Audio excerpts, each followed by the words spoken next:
about data, and we're going to talk about how to use predictive analytics to manage your OR staffing, your service proficiency, and your succession planning. And I'm going to talk a little bit about what many of us may have heard from our surgeons is I want my surgical teams. So we're going to talk about what that looks like and how to obtain it and if it's possible. I have no conflicts. We're going to talk a little bit about objectives in the next slides. A little bit about me. We talked about this a moment ago, but I started off my career as a staff RN at Naval Hospital Camp Pendleton. Deployed in 2003 with the Marines to Operation Iraqi Freedom for about 10 months. And then I was part of the forward resuscitative surgical suite there. So we were at the forward edge of battle, receiving prisoners of war and Marines and patching them up and then sending them back to definitive care. So that's what my role was there, and that's my first experience with perioperative services, and I've never left since. So I really enjoy it. Progressed from staff nurse to charge nurse. Did a little bit of teaching on the side. Progressed through manager, nursing director, and assistant administrator. And finally back full circle as a staff RN and doing some education as well. And as Sheila said, some consulting with the firm that I started. No wonder I can't see the slides. I don't even have my glasses on. All right. So, what I'm going to promise you today, I'm going to tell you a barely fictional story. Okay? We're going to talk about the problems, some novel solutions that we created to take care of your own data. And even if you can't find a vendor to do what you want to do, that's my story. So, I could never find the data that I wanted. Never find the data that I wanted, and I was always perplexed by it. I found myself a talented RN assistant manager that had some Microsoft Access database experience and some Excel experience, and we figured out a way to mine this data from a system called Epic, which many of us are aware of. What I promise you today is that I'm not only going to show you, I'm not going to tell you how we did it, I'm actually going to show you so that you can go back to your hospital and replicate it with your existing staff and existing data. And with this information, your managers are going to be able to make better decisions using real data. We're going to prevent case hoarding and favoritism, demonstrate staff assignment rationale to whoever needs to see it, prove staff competency levels where needed, and your surgeons will have better prepared surgical teams and data on staff access to their service repetitions. And you as the leader will have the ability to predict your surgeon block scheduling needs. You'll create a staff scheduling plan that utilizes the surgeon and patient data, promote accountability with your staff, and finally quantify progress for staff, surgeons, and your C-suite executives. How does that sound for a promise? Okay, so before we do that though, I want you to take a moment to take a deep breath, and close your eyes if you want, but you're going to imagine the perfect surgery preparation, okay? Go back to the surgical clinic, and so you have a clinic where the patient is happy and grateful. Case scheduling is done without incident. The surgery plan is clear, and the procedure is easy to select. OR booking, the schedulers are helpful, the case request is clear, and precise with a current and accurate preference card. History and physical is thorough. Consent is neat, correct, and ready for verification process. The OR staff preps your case on the day of surgery. The vendors, the supplies, the tweaks of the preference card are all done for final accuracy, and not only for that day, but they save it for the next procedure. The pre-op nurse is kind and competent while starting the universal protocol with the verification. Case picking has all the trays, the instruments, the cards accurately picked and ready. Your staff is proficient and diligent. The surgeon is comfortable and in good spirits. The OR is set up in the room and on time. I hear people shaking their heads up. Yeah, I know, right? The timeout is brief. The team is confident and prepared. The patient is reassured and calm. How's that sound? That's it, right? That's the Quan. Sound good? There's 60 steps to get somebody into the OR or so, right? So that's why it's so difficult to get, and that's what the conflict happens. And, you know, it's not hard to see because we have a hard and important job in the OR. So I'm going to tell you a little bit of a story. We talked about the staff being proficient, surgeons being comfortable, the setup is perfect, the team is confident and prepared in order to provide the best care to the patient. That's ultimately the goal of every manager in this room. Unfortunately, we waste time, we waste trust, political capital, and quality in the rooms because we can't get the information about the things that we need, our supplies, our staff, our needs, etc. So let's take a look at a case study. This is a busy level 1 trauma facility and it's a powder keg.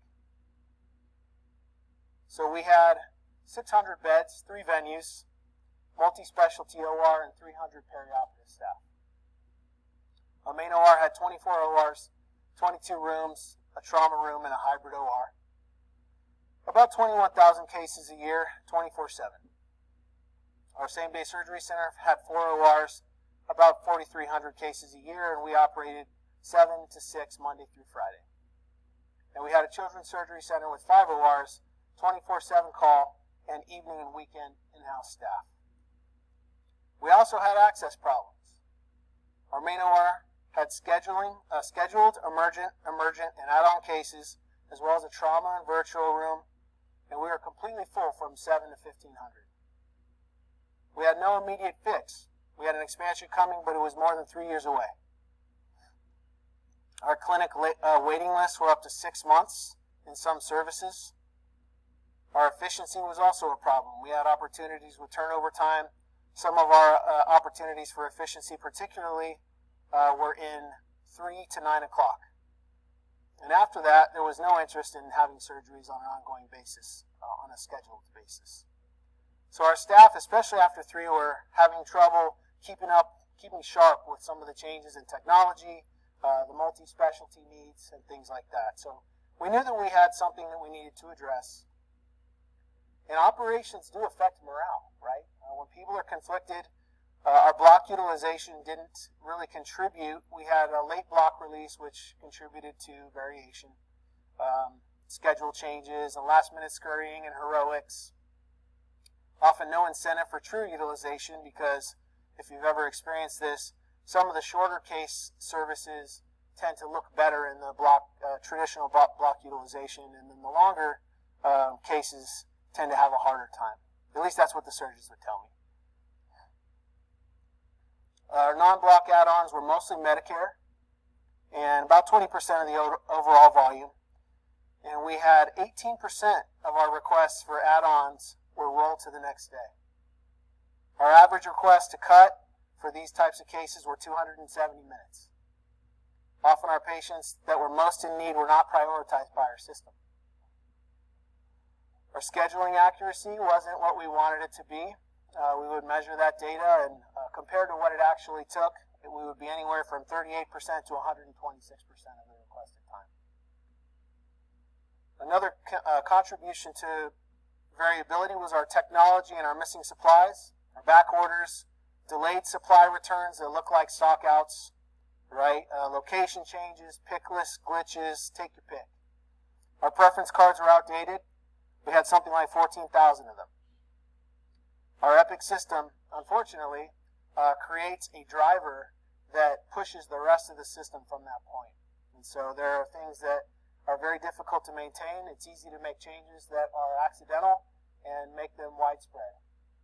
There are panels that the clinics can't choose because they're not specifically what is being done, and so they do the best that they can.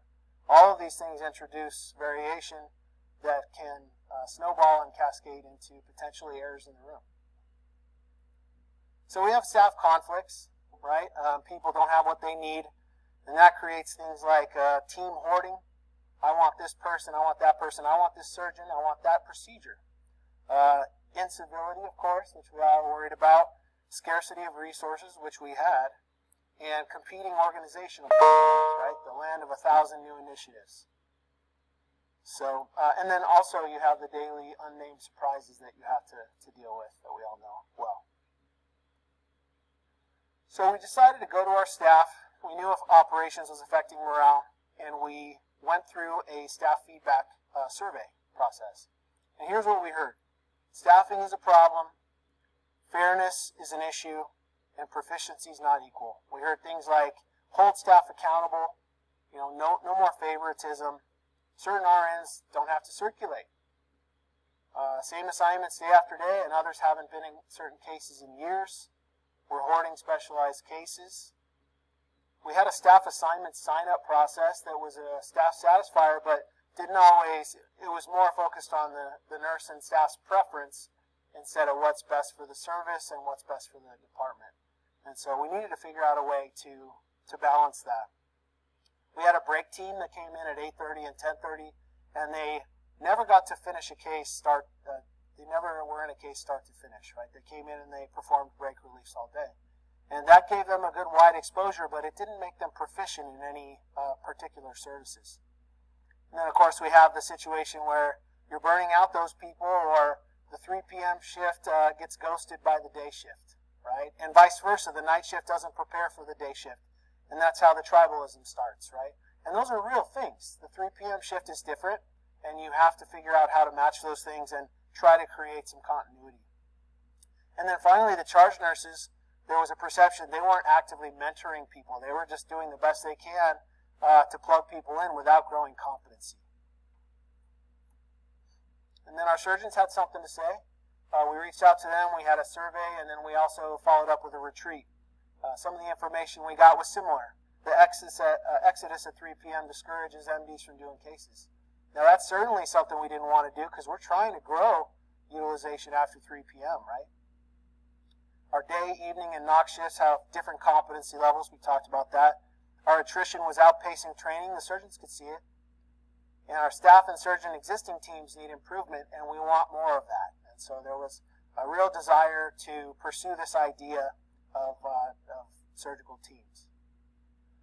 We were concerned about vacations and training and handoffs and all the transitions in the room that we were concerned about, and so we wanted to minimize those whenever possible. We talked about the charge nurses gutting their decisions instead of using something that is based in reality. We wanted to figure out a way to get anesthesia involved in our teams. The surgeons thought it would be important that eventually when we get those teams up, our anesthesia providers are potentially part of those teams as well. And finally, our team should stay until all the cases are completed. And that's often what many people see, right, in the ambulatory surgery area versus the OR. The incentives are aligned in the ASU, and that's one of the great things about it. We wanted to try to see if that was possible with all of our areas. And finally, our leadership got together. We knew our teams were concerned. We knew what we wanted, but we didn't really know how to change. We didn't know how to move the battleship. And so our concerns when we came together were maintaining quality and safety during these major changes that were upcoming.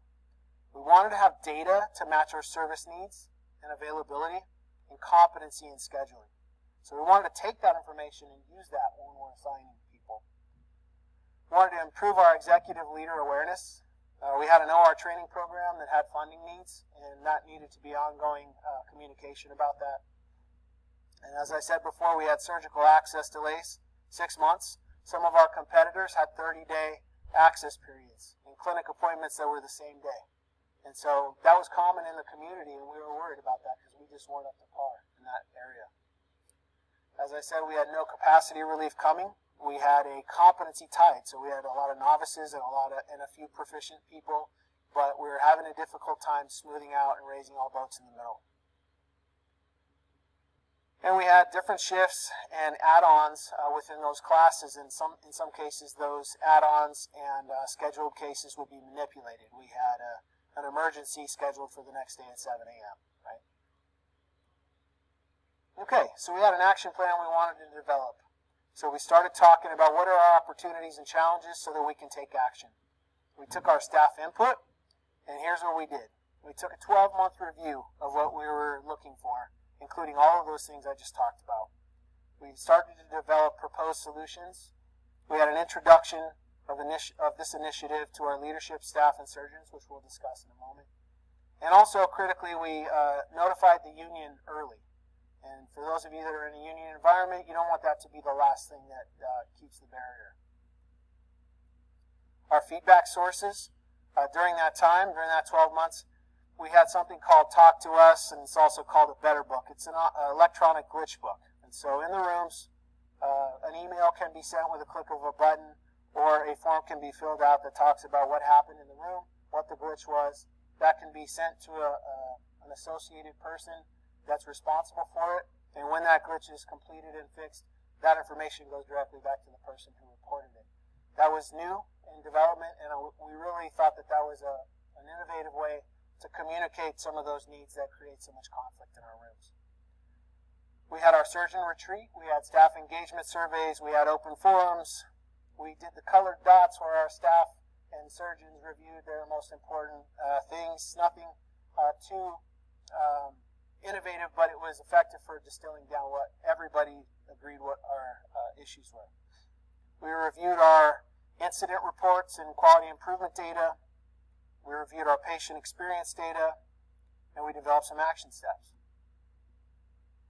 What we decided is our problems were access. We had an urgent need for expansion, and none was coming. So the only way we were going to do that was efficiency. We evaluated our process for using add-on case management. Now that I talked about that a moment ago, but that was separate work, right? We wanted to make sure that the case scheduling process that we had was working, so that we could make sure we were scheduling people efficiently and minimize the roles. And we efficiently optimized, we wanted to optimize surgical quality between shifts. So we wanted to help with delays, stabilize processes, and smooth the level of competency between shifts to create a more even level of ability between the staff members. And considered staff flexibility. We didn't know what that meant. We didn't know what that meant, but we knew that more flexibility couldn't hurt. And then finally, specialized teams. How does that relate to flexibility, right? We want to be flexible, but we want specialized teams. And is there a combination between them both? So in our department meeting, we had desired outcomes, and we started talking about that. As a leadership team, we introduced the initiative, and we said, here's what we want to do. Here's the driving factors. Number one, data. We want to develop a process to use data in real time, whenever and wherever possible.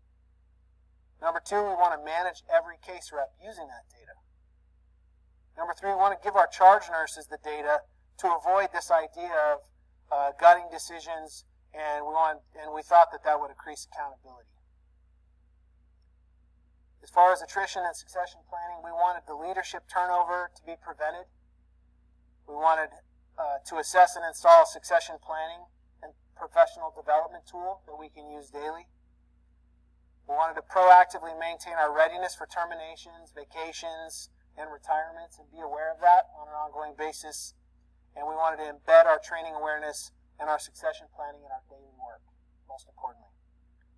And finally, our staffing and competency management.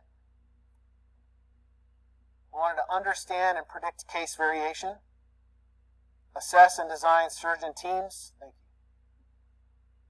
match surgeon block schedules with staff schedules, improve service-specific competency 24/7, but especially between 3 to 7.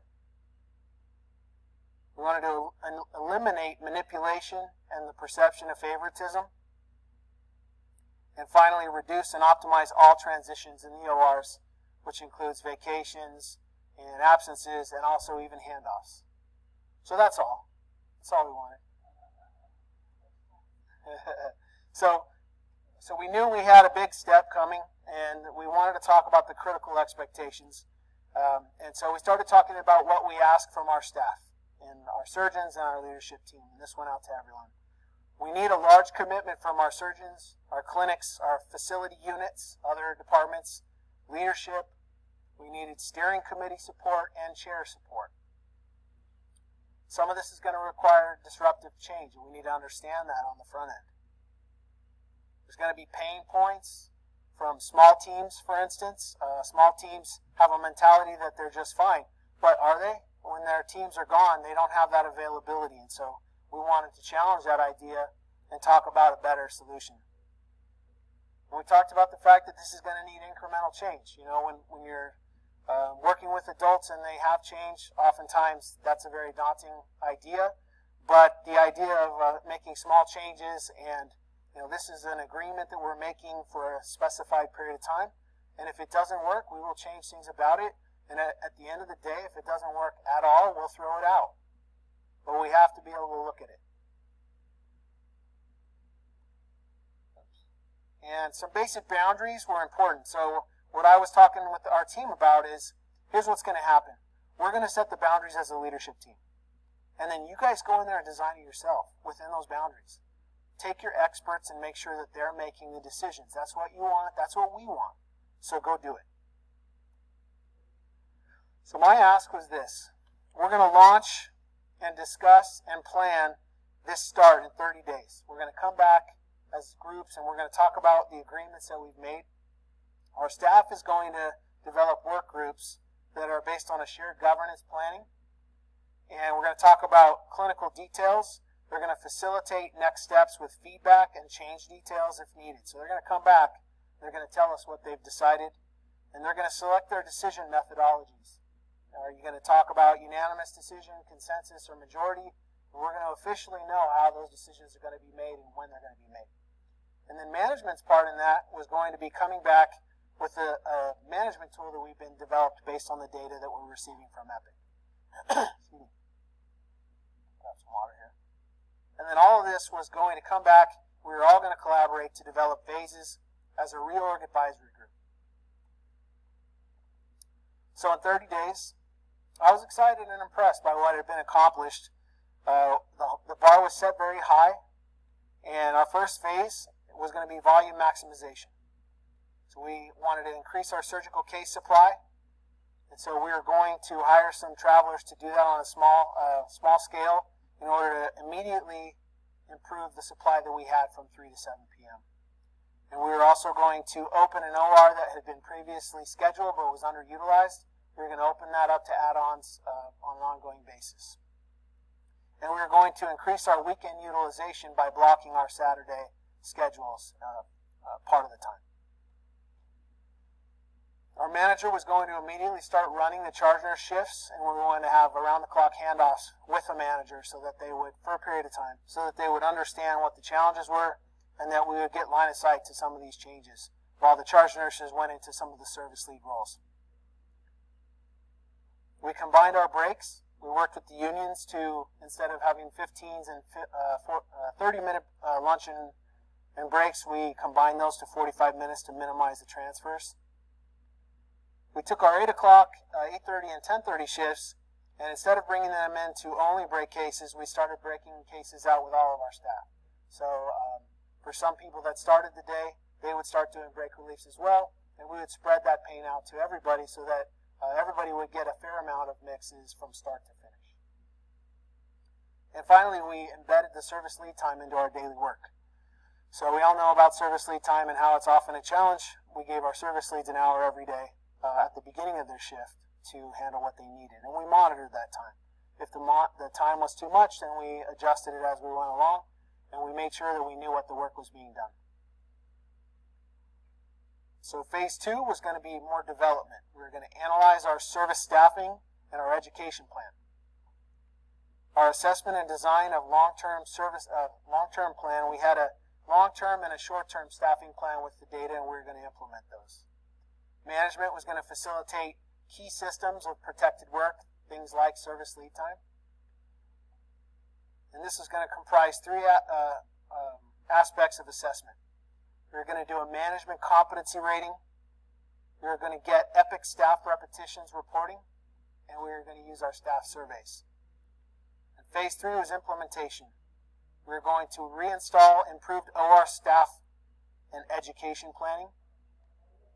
We're going to start on December 1st, and we're going to reestablish pod staffing. We had pods because it was a large facility, and service commitments.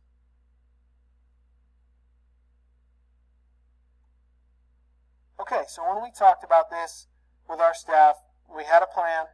We talked about what are the things that we will measure ourselves by.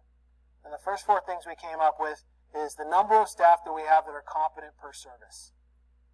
Number 2 is the number of service time hours that are completed every week. Number 3, the percent of accuracy at the start of the case, procedure, supplies, and trays, and we were going to measure that. And we're going to get staff, surgeon, anesthesia, and patient satisfaction data on the back end to see where we went. when you talk about goals, you have to talk about, especially with adults, balancing measures. What's the first thing that you hear if you are going to change something? What do people say they're concerned about? Didn't know I was going to ask questions. Quality, right? What about quality? What if there's errors? What else?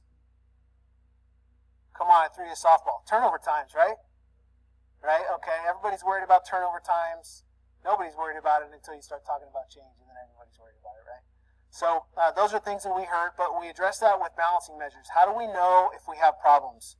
Number one, if we have an increase in near misses or actual quality events, that's a problem. We're going to pay attention to that. Number two, are we going to have any increases in our error rates? Also something that we're very concerned about. User reporting. So oftentimes people will tell you that things aren't going well, but what's happening? Are you filling out those forms? We're going to take our data from those forms, and so if you don't communicate to us what's happening, then we don't know, and we don't have it quantified. And finally, patient reporting. If there's anything that's happening post-op and we find out about it, that's going to be information that we want to collate. And then finally, if we finish this process and there's not a underlying system that's process-oriented, or if we have a person-dependent system, that's not what we want. Right? That's our final critical balancing measure. Okay, so we took this and we came, I told you that the leadership team was going to come back to our staff with a plan. We came back to our plan, our team, with two distinct products. We had been gathering information on it with our data tool, and what we wanted to achieve is historical and predictive analytics, real-time data to charge service leaders and schedulers so they can make decisions. And we wanted to have efficient short and long-term adjustments based on that data. Okay, so here's the long-term staffing tool. All right, so what we did is we put out a survey. We said, staff, where are your service proficiencies? What's your favorite service, and where do you shine? And the staff gave us their information. And we asked for three different areas. And that's the first column that says service data case experience. So we got a lot of answers, cardiac, thoracic, endovascular, for instance. And so that's where their expertise was, and that was great. But the third down, the total joints, orthotrauma, onc, and podiatry. And then when we pulled the data on the second and third columns, we realized that that didn't match with what the stated projection was, right? So in the first column, we know what you want to do, and we know what you're used to doing, and maybe you're even doing that the most and you're most proficient, but sometimes not. And so where are we with the actual data? And then that helped us propel a discussion. Some examples of some challenges that we saw at this point were, for instance, an RN that works 3 times a week and the service that they're proficient in works 5 days a week. Or the opposite, which is an RN works 1 day a week and their favorite service doesn't need a person that does that, right? And so that opened up the conversation that would be very important moving forward with us, which is, so what you have is not meeting the service needs. So do you want to change your schedule or do you want to change your service? So this is innovative and a little bit unnerving to the unions. And so this was an ongoing talk, right? And seniority and all those things came into play. But what we started doing is using our data. Here's the volume by service. Here's where a lot of this is de-identified, and in some of it I created symbols instead of names. And so that's what you'll see. But you see the employee number 1 through 10, and we know exactly what people are working in which rooms and what services. So we're able to take that and apply that data to start to make decisions. We took that data and we also looked at our block schedule. And we said, let me start using the pointer here. And we said here, so ENT has 4 rooms that they run on the first Monday, right? So we applied a multiplier to what our bench needs were for the day shift. We applied a 3-to-1 margin because we wanted to make sure we had an adjustment for add-ons and replacement factors with that, vacations and absences. And then what we did is we said, how many do we have currently? Well, we have 22 people that claim that they're competent in that area. That's fine, but we have 10 extra people that we need to reallocate to a service that does need people, right? So we started to have those conversations. We created a tool that could let us know where we were based on what our needs were. And so that's how we started to merge the two. And once we got to using both sections of data, we knew, okay, we have a circulating nurse here, that has this number of cases in ENT, and here's their schedule. And so how are we going to address that and have those conversations and say, is there a Tuesday that you're willing to work because your service needs that? And if not, who's the next person up to make sure that that happens? And one of the things we found in this that was a little bit surprising and a little bit illuminating is that our top 8 people in ENT, for instance, our circulators, accounted for 65% of our reps. And so that meant that the other 14 accounted for 35% together. So what we realized is all of those reps needed to be applied to somewhere else to raise all the boats. So we did the same thing with our with our scrub team and our cardiovascular department, and we said, where is everybody spending their time? So in this, it was sort of the opposite problem. We had very few people that had all the reps, right? And so we had our top 3 people with 61% of the reps in all procedures. Now, that's not uncommon for a CV team, for those of you that have probably seen that, right? And that's fine, and that 1 to 3 people are great. But that's not what you need. That's not what the surgeon's asking for. What they have, they're comfortable with, and they don't want to lose what they have. But that's not what they're asking for. They're asking for a team that can do all of their procedures. So we started expanding this, and we had the conversation with the 2 team members that were taking 50% of the reps, and we said, you need much less exposure to be as good as you are. You're proficient, and we need some people to fill the bench behind you.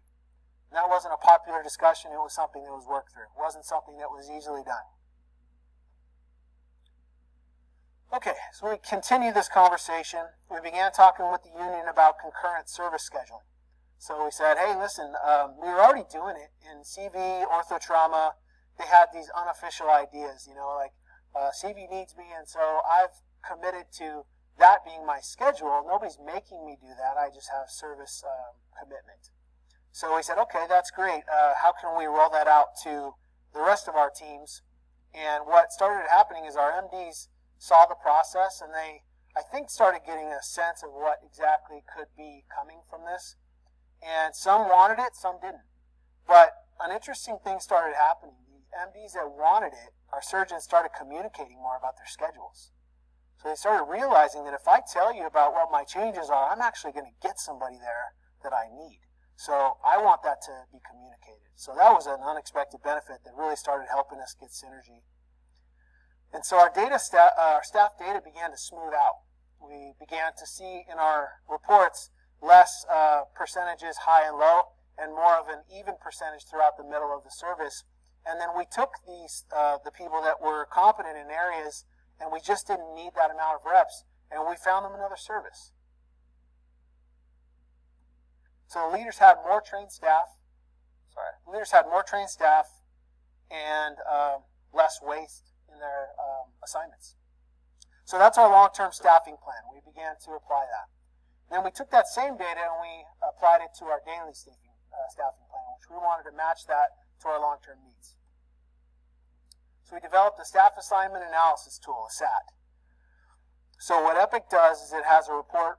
It's called the ADT report, and it's a data dump that gives you every possible op time heading, and it spits it out. And you can create that report frequently. And we decided that every month to every 90 days, depending on the scenario, was what would be important. And I'm going to give you an algorithm, by the way, at the end of this presentation, so it'll help out with it. I know that, as I said, this is a bit on the geeky side, but we'll make sure that you have that roadmap. So our circulator in this case, this is one staff member, circulator Jason, and he's doing all services, all procedures, and the total reps. So if I want to know where Jason is, I can tell you exactly what he's been in the last 30 days, right? And I can tell you down to the procedure level. In this example, we had all staff members in a certain service, which was GI, and all procedures and the total reps. So now we get a good picture of who's where and what the total number is. There's also a percentage column in here that I didn't include, so that we get an idea for who's where and what we need to do to replace them. And so in some instances, as a charge nurse, I may see my number one circulating nurse. Oh, that's interesting. It's touch screen. Okay. In some cases, the number one circulating nurse, I have that opportunity to assign them, but as a charge nurse, I may say, oh, wow, my number 5 is also available, and so I'm going to apply that person to this, and then I know long-term that's going to help me overall. So we started doing that. In this example, we have all staff members, all services by procedure, right? And so we went in and said, okay, we have X laps in a certain service. What exactly are people doing? And we had an idea of where people were with that specific procedure. So where that's helpful is you have your overall procedures, and we're going to talk about this in a moment, like this, right? Most of us get our case data, and so we know what our totals are and what procedures we have by surgeon, by service. What this helped us do is we know what our top 10 procedures are, and that's typically not something that we have to spend a lot of time working on. But what are the ones that are the bottom 10, right? And how do we increase proficiency with that level of repetitions? And by knowing how many of those reps we have in a month, we know that we can't sustain 25 people if there's only 25 reps, right? And so we have a choice to make in that scenario in order to plan for that. Okay, so the power of the tool, was that the staff was able to make decisions based on the needs of the day at any point using data. And they can make changes based on that data on an ongoing basis. It completely ended the staff lobbying for where they're going to be. We had data in the moment to say this is where the data says you need to be, and this is what's best for the department and the service. And almost as importantly, the surgeons were able to see that data whenever they wanted. So if we changed a staff member and a surgeon came out and said, what the heck's going on? We say, well, this is the plan, and this is why, overall, this is going to get you a better team. And say, oh, thanks for sharing. And they go back in, and they'd oftentimes educate their staff because they understand the big picture. The short-term decisions were tied to our long-term balance as well, right? So we had 2 systems that were being used daily that were consistent with each other that supported the overall goal. So the results were we had paired service-based scheduling with our staff. We created that staff availability alignment so that there was an understanding that both needed to be congruent, and we were using real-time data to accomplish our goals. So we talked about this earlier. This is our list of desired outcomes, and here are the actuals. In our data, we developed a process to use data in real time, whenever and wherever possible that was completed. We managed every case rep using data, which was also complete. We gave charges data to avoid gutting decisions, and they were able to make those decisions with real intelligence. And our staffing and competency management, we understood and predicted our case variation better than we did before, which was increased. We assessed and designed our surgeon teams, and that ability was increased. We matched our surgeon block schedules with our staffing, and that was complete. And we improved our service-specific competency all across the board, but especially between 3 and 7. We eliminated the manipulation and the perception of favoritism on the unit, and we were able to show data that that wasn't happening. So a constantly perplexing problem for a leader was gone overnight. We'll talk a little bit about the attrition and succession planning later, which is why it's on the side here. Okay, so now that we have the system, how do we keep our people, right? We can't assign competency unless we have bodies ready to do the work. And so that was the second part. There was a study that said that the average age of perioperative nurses, and this was a while ago, was 51 to 55 years old. And our counterparts in other departments were 42 to 47. So, there's no shortage, there's no surprise to any of us that this is coming, but it will sneak up on you, right, as it has for right now for many of us. So all these things create conditions that are ripe for conflict, as we talked about before. These also contribute to morale, contribute to burnout, attrition, and then conflict in our values for doing the best for our patients. So we decided we'd try to do something about it, and we started asking questions we hadn't asked before. And we know there's a demand in perioperative nurses. We know it costs a lot of money to train them. And so that creates a scenario where you have to do a good job arguing what your challenges are. There's plenty in the news about OR staffing shortages. We had a residency program that was long-standing and successful, but the support for that was waning. And so we needed to understand how we're going to communicate that and, make sure that our leaders know about some of the things that we're well aware of. We can never quantify that into communicating that to our staff and to our leaders. So this is our OR training program. It's been going since 1988, and it's been fairly successful and a low attrition rate. But about 10 years before, we started a training program length that was increased to 24 weeks. Since we did that, we had a really high retention rate, and we were very proud of that. So we wanted to communicate that. We had good results, low attrition, but it was expensive, and it required early funding. And so when you're looking at things like budget cuts, that conversation becomes very pertinent. It's spending money for tomorrow that you don't have today. And so we knew that we were right in the target there, and we started losing C-suite support for a robust training program. So what we did is we went to HR. Many of you have probably done this. You said, hey, I want data and demographic data on my staff. What does HR say? No, you can't have it, right? So we said, all right, well, we still want data, but take the names off of it. And all we want to know is what's our service, years of service for our staff. We want you to give us the data so we can plot it on a chart. So we did that. What it told us is we have a lot of variation in different areas, but at the end of our, to the right of this chart, we knew that we were in trouble with hiring because we had staff that were going into a period where they could retire, and a lot of those were nurses on the nursing side. So we took that data and we said, okay, what's our status of hiring and how does that apply? Well, currently we knew, here's our employees with at least 30 years of service. We had 39 of them. And we had our current hiring status. We had some expansion, as I talked about before. We wanted to add people to 3 to 7 shifts and weekends and things like that. We had 25 positions posted. At that point, we had hired 7 of them. So we had what we needed to start. We had 18 remaining open. It was going to take some time to train, to find people, etc. And the HR process onboarding can take a while as well. And we knew our critical shortages, and those are in the CVOR, Children's Surgery Center, and our leadership team. So now we're starting to develop a picture of where our needs are. Now on the bottom, we asked the HR, okay, now we want the ages of our employees. But don't freak out, we don't want their names, just give us the ages, right? So they gave us the ages. And we plotted that with our years of service. What we were able to determine is that we had 60% of our RNs were in these zones of retirement that we applied, right? So in the green zone, we had 57 FTEs that we thought were within 10 years of retiring. We had 15 that were within 5 years, and we had 32 within 3 years. So that was a lot higher than what we anticipated, and that 15% of our workforce would be retiring likely within 15 years, or within 3 years. I wish 15 years. So we have the data that we need. How do we start arguing that to people? How do we want our C-suite to see it? So this is our projections without our without a training program. So the blue is our training program as it was, and we had 8 people through on that year. And if that were to disappear, what would the rest of our projections look like for hiring, right?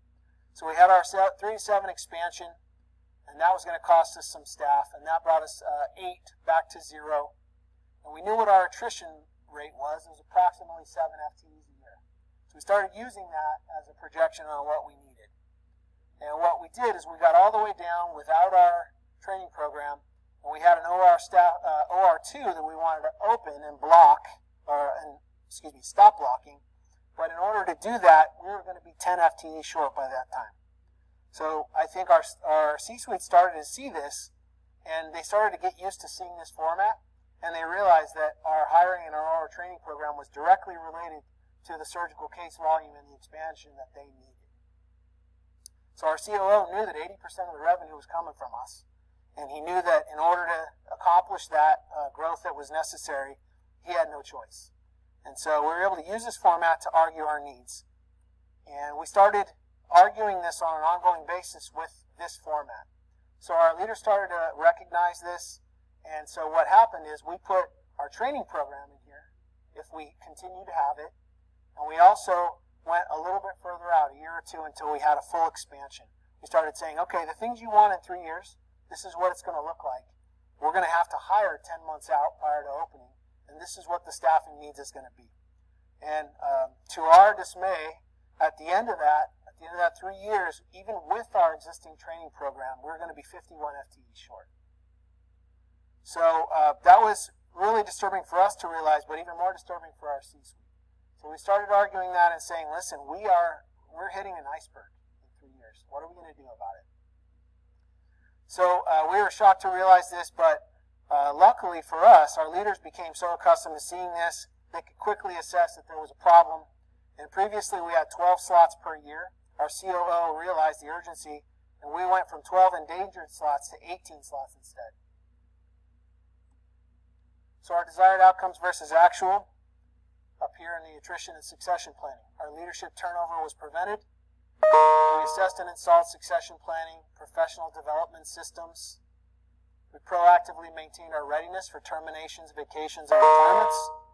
And we were going to see that on an ongoing basis so that we could monitor it and see how we're progressing. And finally, we embedded that training and succession planning in our daily work, which is, I think, critical. So our expected outcomes, we wanted increased competency. We got it. We wanted increased clarity. We got that too. Our strategic schedules were designed to meet our patient needs using data. We had increased coaching for our teams, which helped us increase our competency. And we had increased consistency in the rooms and increased coordination between our surgeons and our staff. Following this, we did a surgeon survey. So we took the data that we had in November 2015, and 6 months forward, we retook that data. So some of the questions we asked is, what are the comfort with your brake circulator? 50% said moderate or better prior to the project. 78% said moderate or better afterwards. We had an increased response rate. Our comfort with our brake scrub went from 47 to 74. Our proficiency during the day shift went from 54 to 84. Now this is on the shift where we redistributed proficiency, right? We took away. Proficiency from 3 to 7 o'clock went from 36 to 80%.